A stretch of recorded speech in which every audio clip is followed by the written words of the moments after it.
പത്തനംതിട്ട ജില്ലയിലെ റാന്നി എന്ന സ്ഥലത്ത് നിർമ്മിക്കാൻ പോകുന്ന ഒരു വീടിൻ്റെ വിശേഷങ്ങളാണ് ഇന്നത്തെ വീഡിയോയിൽ. ഈ പ്ലോട്ടിൻ്റെ പ്രത്യേകത എന്ന് പറയുന്നത് 3 സൈഡും റോഡ് ആക്സസ് ഉള്ള ഒരു പ്ലോട്ടാണ്. ഇനി നമുക്ക് ഈ വീടിൻ്റെ പ്ലാൻ ഒന്ന് പരിചയപ്പെടാം. സിറ്റൗട്ടിൽ നിന്നും നമ്മൾ എൻ്റർ ചെയ്യുന്നത് വിശാലമായിട്ടുള്ള ഒരു ഗസ്റ്റ് ലിവിംഗ് ഏരിയയിലേക്കാണ്.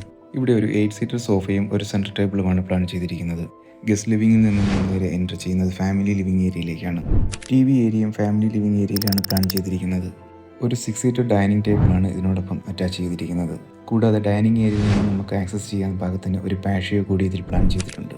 ഇനി നമുക്ക് ഇതിൻ്റെ കിച്ചൺ ഒന്ന് പരിചയപ്പെടാം. വിശാലമായിട്ടൊരു കിച്ചണോടൊപ്പം തന്നെയാണ് ഇതിൻ്റെ ഒരു ബ്രേക്ക്ഫാസ്റ്റ് കൗണ്ടർ കൂടി ഈ കിച്ചണിനകത്ത് ഉൾപ്പെടുത്തിയിരിക്കുന്നത്. ഇനി നമുക്ക് ഈ വീടിൻ്റെ എലിവേഷൻ ഒന്ന് പരിചയപ്പെടാം. 14 സെൻറ്റ് പ്ലോട്ടിൽ 4 ബെഡ്റൂം ഉൾപ്പെടെ sit out, living, family living, dining, patio, kitchen, work area, ഒരു കോമൺ ടോയ്ലറ്റ്, ഒരു സ്റ്റെയർ റൂം ഉൾപ്പെടെ 2433 സ്ക്വയർ ഫീറ്റിലാണ് ഈ വീട് ഡിസൈൻ ചെയ്തിരിക്കുന്നത്. ഈ വീടിൻ്റെ ഡിസൈനിൻ്റെ പ്രധാന പ്രത്യേകത എന്ന് പറയുന്നത് 3 സൈഡും എലിവേഷൻ വരത്തക്ക രീതിയിലാണ് ഈ വീട് ഡിസൈൻ ചെയ്തിരിക്കുന്നത്. ഇന്റീരിയർ അടക്കം 98 ലക്ഷം രൂപയാണ് ഇതിൻ്റെ നിർമ്മാണ ചിലവ് പ്രതീക്ഷിക്കുന്നത്.